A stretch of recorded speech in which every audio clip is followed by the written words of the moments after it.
8.5 million shortfall with the threat to nearly 300 jobs. Will she therefore meet with the Transport Secretary to discuss how we can fully fund the BTP as a matter of urgency? Well, I would repeat that the BTP for year 25-26 have been awarded £415 million, which is an increase of almost 6% this year, and I'm sure the wider funding issues are something that the Transport Secretary is considering. Eastwood. Thank you, Madam Deputy Speaker. I also want to pay tribute to those who were on the train, the staff and the first responders, as well as members of the public. Could I also ask the Home Secretary to consider comments made by the Right Honourable Member for Staffordshire Merlins in terms of the new ways of radicalisation? The previous Home Secretary also referenced this at the dispatch box, and I will be very keen to hear her views on it. Thank you, Madam Deputy Speaker. The Honourable Lady is absolutely right to raise the issue of the wider forms of radicalisation that we are now starting to see in this country. She should rest assured I will ensure, even if it's not relevant to the specific lessons to be drawn from this case, that is very much on the minds of all of us in government as we seek to meet the scale of the new challenge that we face. Paul Davies. Madam Deputy Speaker, I fully support the remarks made by the British Transport Police Deputy Chief Constable Stuart Cundy that the heroic actions of the LNER staff member undoubtedly saved lives. At a recent meeting with the TSSA, they raised concerns about policing budgets and the unique pressures facing the British Transport Police. What discussions has the Minister had with the Treasury to ensure a fair funding settlement, one that safeguards their operational capacity and ensures the continued safety of passengers across our network? Well, I would repeat the earlier answers I've given in relation to funding, and you should rest assured these are matters that we are discussing with the Transport Department. Jeremy Corbyn. Thank you, Madam Deputy Speaker. In her review, will the Home Secretary undertake to look at the very serious problem of some trains operating without any staff on at all, some very busy trains with insufficient staff on, and hundreds of stations all over the country, particularly in the evenings, with no staff on at all, where the public are obviously, travelling public, are obviously very vulnerable and at risk? Can we pause driver-operated only trains and look at the issues of safety for the public as a whole? Hear, hear. Well, we will be led by the operational assessment made by British Transport Policing in terms of what is required, and he should rest assured the government will make sure that where we have a role to play in terms of keeping people safe on the transport network, we will do so. Mary Kelly-Foy. Just thoughts are with the victims of this horrific attack. The RMT union has called for urgent meetings with the government, with police and the industry to ensure that we have the strongest resources and procedures in place to protect staff and passengers. Can she confirm that the Department for Transport and the Home Office will facilitate these meetings as soon as possible? Well, I can assure her that myself and the Transport Secretary will, of course, be discussing all and any lessons to be drawn from this incident, and that there will be a cross-government response that meets the scale of the challenge that we face. Adam. Madam Deputy Speaker, does the Minister share my deep concerns that when heinous incidents like this occur, certain political commentators and sadly certain politicians race to set the narrative behind such attacks as ethnicity or faith-based, or ideally both, rather than focusing on the key crime indicators like socio-economic deprivation, disintegration of youth services, addiction issues, lack of funding for our police force, or lack of mental health support facilities? Does she agree these factors matter much more than ethnicity, faith, or migration status of the perpetrator? Well, I think he's getting rather ahead of what facts are currently known about what lay behind this particular attack, so he'll understand if I refrain from making broader conclusions about the motivations here. I think it is important, learning the lessons of what happened after the Southport attacks, that government moves quickly and that police move quickly to make all shareable information available to prevent the spread of disinformation and potential public disorder. That is the end of the statement on the response to the Huntington train attack. I'll give the front benches a few moments to shuffle over. Order, Ruth Cadbury. I ask that the record be corrected. I inadvertently said Avanti West Coast. I must have been thinking of the derailment and not the tragic incident, which was, of course, on LNER. Thank you so much. Now duly on the record. Please seated. Is it really a point of order, Jim Shannon? There isn't. In my constituency of Strangford today in Portavogie, a young man was killed in a knife attack, and I think perhaps maybe in order for mention that there, and perhaps the House would join me. Mr. Jim Shannon, that is very important, Mr. Jim Shannon, but we cannot continue that statement. It is now concluded. Point of order, Chris Phillips. Very briefly, I think the Home Secretary may have misheard me during my question. I was saying that I was not concerned about disproportionality of stop and search, because when you compare it to the offending population, there is no disproportionality, and I was encouraging further use of the tactic. Just wanted to make sure the Home Secretary had heard and received that message. The Home Secretary has most definitely got that on the record. I will now continue with the business of the day. The Clerk will now proceed to read the orders of the day. Public Office Accountability Bill, second reading. Now. Prime Minister to move second reading. Thank you very much. I beg to move that the bill be now read a second time. Before I come to the bill, Madam Deputy Speaker, I want to put on record in this House my own tribute to the police, the first responders, and in particular to the heroic actions of both the driver and members of staff on board the Doncaster to London train, where such a vile and horrific attack took place this weekend. We all share in the revulsion of this shocking incident, but there's no doubt that their collective action, their brave action, saved countless lives, and I know the whole country is grateful for that. Madam Deputy Speaker, 36 years ago, 97 men, women and children went to a Liverpool football match in Sheffield, an FA Cup semi-final, an occasion of joy, and they never came home to their families. Madam Deputy Speaker, I invite the House just to reflect on that simple statement of fact, what that might feel like. Nearly 15 years ago, when I was Director of Public Prosecutions, I met many of the Hillsborough families during the independent panel led by Bishop James Jones. I will never forget what they told me, their testimony, painful to tell, painful to hear, including the testimony of Jenny Hicks, who told me how she and her husband drove their 2 teenage girls to the game that day. They had to drive back later with an empty back seat. Every single story, every single experience, painful to the core, unimaginable to the core. And so, Madam Deputy Speaker, before I come on to the bill and the contents of the bill, I want to begin this debate with a simple acknowledgement, long overdue, that the British state failed the families and victims of Hillsborough to an almost inhuman level. But, Madam Deputy Speaker, those victims and their families, their strength, their courage, their refusal to give up, a determination no matter what was thrown at them, to fight for people they'll never know or meet, to make sure that they never go through something like this again. They are the reason we stand here today with this bill.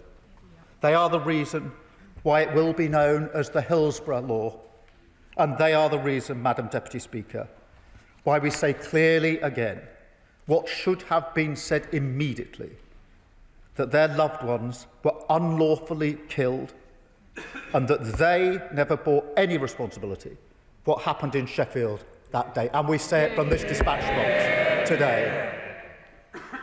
Because, Madam Deputy Speaker, the entire country knows what happened next. You know, we often call Hillsborough a tragedy, but it's more than a tragedy, because the disaster was not down to chance. It was not an accident. It was an injustice. And then further injustice piled on top when the state subjected those families to endure from the police lies and smears against their loved ones, while the central state, the government, aided and abetted them for years and years and years. A cover-up by the very institutions that are supposed to protect and to serve. And Madam Deputy Speaker, it is nothing less than a stain on modern history of this country. And yet, can we truly say that Hillsborough was an isolated example? No. Because there's also the Horizon scandal, Grenfell Tower, infected blood, the grooming gangs, Windrush, and more besides. And Madam Deputy Speaker, we should also be blunt that there's a pattern common to all these scandals, that time and again the British state struggled to recognise injustice because of who the victims are, because they're working class, because they're black, because they're women and girls. That is the injustice that this bill seeks to correct, and I hope it commands the support of the whole House. I will. I'm most grateful. Would he agree there are a couple of things missing from this otherwise excellent bill? The first is an acknowledgement of the role that the media played in covering up many of the wrongs that happened. And the second is a national oversight mechanism, something that will ensure that when recommendations are made, that they are carried out.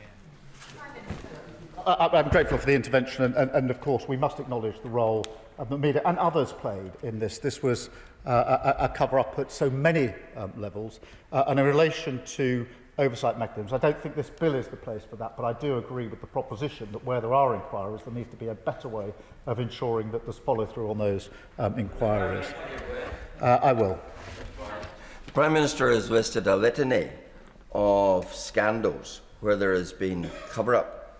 Would he reflect and include in that the Chinook disaster, where there has been repeated attempts to cover up the truth, the state of the aircraft that was sent out that night, in which we lost so many valued members of our intelligence service? Isn't that something that now a wrong that now needs to be righted?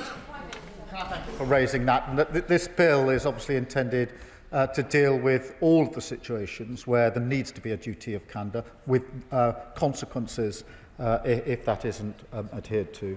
So I'll just make some progress. I will take further intervention. So, Madam Deputy Speaker, let me now turn to the bill itself, and first of all to the duty of candour. There are three parts to this. First, a new statutory duty of candour. Mr. Speaker, Madam Deputy Speaker, at the Hillsborough Independent Panel, Bishop James Jones found that over 100 statements by junior police officers have been deliberately altered to remove evidence unfavourable to the South Yorkshire Police. 100 statements have been deliberately altered. Madam Deputy Speaker, I don't think there's anyone in this House who could possibly disagree that we must never let anything like that ever happen again. It is a disgrace, and the bill before the House will tackle it. I'll give way. Shannon. Can I commend the Prime Minister and Government for bringing this bill forward? I think it enheartens us all to see the content of it. Does the Prime Minister not agree that with the rise of social media, there is more public scrutiny than ever before and less trust in the institutions? The bill and the Prime Minister's outlining is an opportunity to begin that journey of restoring public trust, and we must be mindful that nothing less than accountability can be acceptable. The public understands that mistakes can be made, but they cannot and should not forget when cover-ups take place. Intervention, and the bill, the legal provisions to ensure this can never happen again as a matter of law. But I've been clear, and I've said to the families on a number of occasions, it's the culture as well that has to change. The culture has to change. So the bill is the architecture, but the culture has to change of the state. Yes, of course.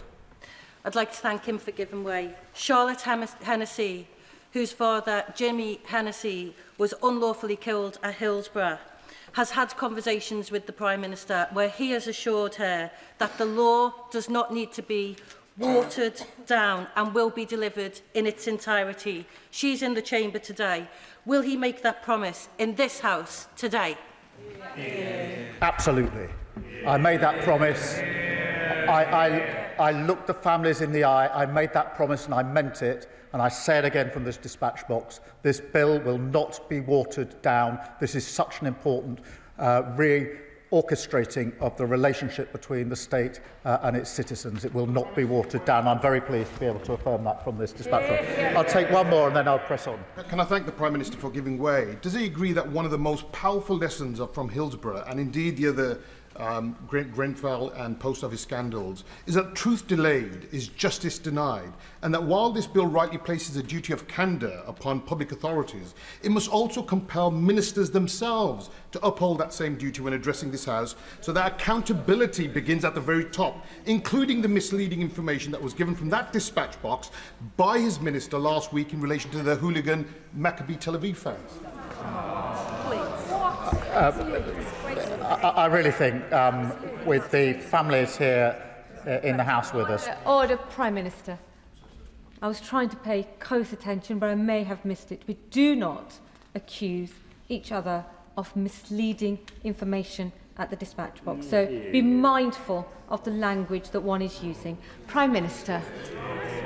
Thank you. I also think that we owe the families a better way to have this debate than descending into party political point scoring, and I hope we can continue the debate in that way, because this bill will tackle that injustice, so that when tragedy strikes and the state is called to account at inquiries, inquests and other investigations, public officials, from police officers to the highest offices in the land, will be subject to that duty, which means that an injustice like this can never again hide in some dark corner of the state. Madam Deputy Speaker, failure to comply, failure therefore to act with candour, transparency and frankness, will now carry criminal penalties, including being sent to prison. Yes. I'm very grateful to the Prime Minister, and as a sponsor of the Honourable Member for Liverpool and East Derby's Private Members Bill, I fully welcome this bill's introduction, and I welcome that protections include criminal offences of misconduct in public life. Could the Prime Minister assure me and others that these new offences will be able to be applied retrospectively? No, they won't be able to, but that's not a deficiency of this bill. That's a long-standing constitutional rule. It's about what moves in terms of offences that move forward. But can I just make this point, because I do think it's important. These measures will apply across the United Kingdom. And I would like to place on record my thanks to the devolved governments for their collaboration on this. I can also announce the government intends to bring forward an amendment to extend the duty to local authority investigations in England, which will make sure that when an inquiry or investigation is set up by a local authority, for example, the Kerslake inquiry into the Manchester Arena bombings, there can also be the duty of cooperation and candour in the search for the truth. I will. Extremely grateful to the Prime Minister for giving way, and I recognise the strength of the case that he's making. He will understand the interest the Intelligence and Security Committee has in Clause 6 of this bill, which provides for certain exemptions for those who work for the intelligence agencies. What it then says is that those people should report internally within their organisation information that may be of use to an inquiry or investigation. Would he give some thought to how the government might develop the concept of what then happens to that information, about which the bill is broadly silent? And he will understand that many will be concerned to ensure that when information is reported internally within the intelligence agencies, it nonetheless finds its way to those who should have it, in order to make a reassurance of what the government is seeking to achieve, I think, more broadly in this bill. Thank you for that intervention. Obviously, a lot of thought's been given to that particular issue of the security and intelligence services. What the bill, therefore, does is to be clear that the duty applies, but has a different way of applying it. And I think that gets the balance right. And obviously, there are various national interests to public interests to protect in so doing. I will give way. I'm very grateful to the Prime Minister for giving way, and I congratulate him and thank him for bringing forward this bill. This represents an epic struggle by the Hillsborough families, and they're to be much admired and praised. But But this will extend beyond this, as the Prime Minister has said. Can I thank him on behalf of the families who suffered great loss under the auspices of the Tees Eskin Weir Valley NHS Trust, Christy Harnett, Nadia Sharif and Emily Moore, as they were lacking that duty of candour when those terrible tragedies struck. And I hope that he can give consideration to a full judge-led public inquiry, because they are in search of truth, justice and accountability. Well, I thank him for that intervention, and just for his reassurance and for the reassurance of the House and for the families and all the others affected by these scandals. These are provisions in a bill, they're clauses in a bill, they will soon be sections in a piece of legislation. But they're more than that. They're a changing of the nature of the relationship of the state and its duties to its people. And that is so important. Yes, this is the legal architecture, but something much bigger than this has to be put in place. I will take this intervention and I'll come behind. Thank the Prime Minister greatly, and I welcome this bill. Could I ask him to reassure me and my constituents that those organisations which are contractors to public authorities and public bodies are covered by the provisions of this bill as well, because it's important that where responsibilities defrayed to other bodies, that they too are captured by the clauses in this bill. She anticipates my next point, but I will make it and then I'll take the intervention from behind, because we have to recognise that some scandals, such as the Post Office Horizon scandal, the boundaries between the public sector and the private sector are complicated. And Clause 4 in this bill applies the duty to some private bodies for that very reason, in answer to her question. In particular, those delivering public functions, those with relevant health and safety responsibilities, as well as relevant public sector contractors.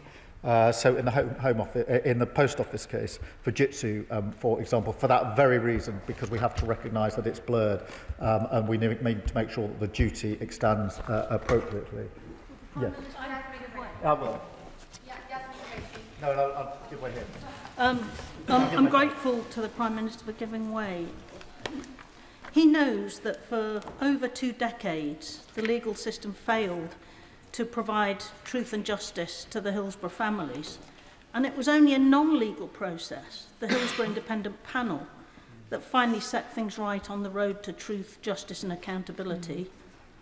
Does he see any prospect, therefore, of us including in the legislation at a later stage provision to ensure that the Hillsborough Independent Panel type process can be offered to families who are involved in future disasters to try and circumvent this long-standing failure of the criminal justice system and the justice system to offer truth and accountability quickly to families?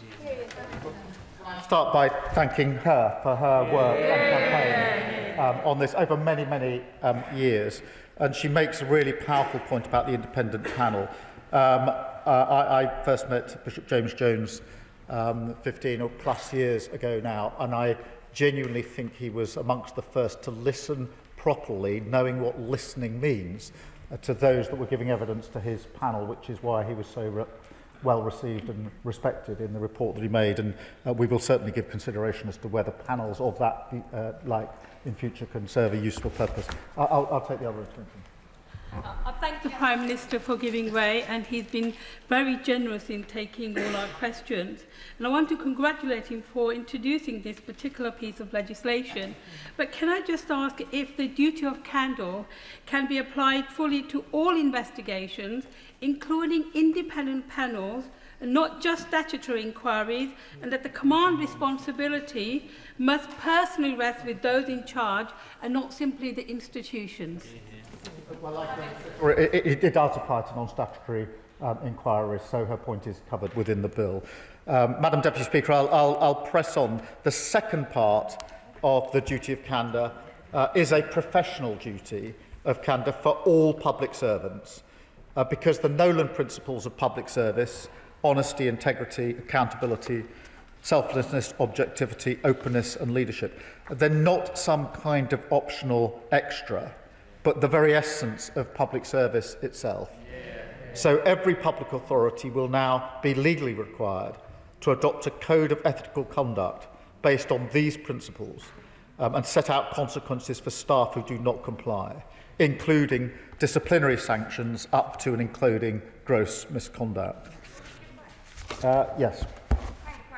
Giving way. This piece of legislation is a huge step for accountability and transparency for families who face what must feel like the most impossible of circumstances. Some of those families are living in my constituency and next door in Corby, who are still trying to get clarity about the possibility of dumped toxic waste and contaminated land causing health complications. So could the Prime Minister spell out how this bill will ensure that any public official who abuses their power and tries to cover it up will be held accountable? Yes, I can confirm that, and I want to emphasise the point again because it is so significant that out of the most unbelievable suffering, these families, these victims, have pushed for a change that took far too long, but will now benefit and safeguard people that they will never meet, they will never know, and I find that kind of campaigning humbling, and we thank them for it. Madam Deputy Speaker, I'll just make a bit of progress and then we'll take further interventions. Finally, in relation to the duty of candour, it's underpinned by a new criminal offence of misleading the public, which is aimed squarely at public servants who wilfully mislead the British people in a reckless, intentional or improper way.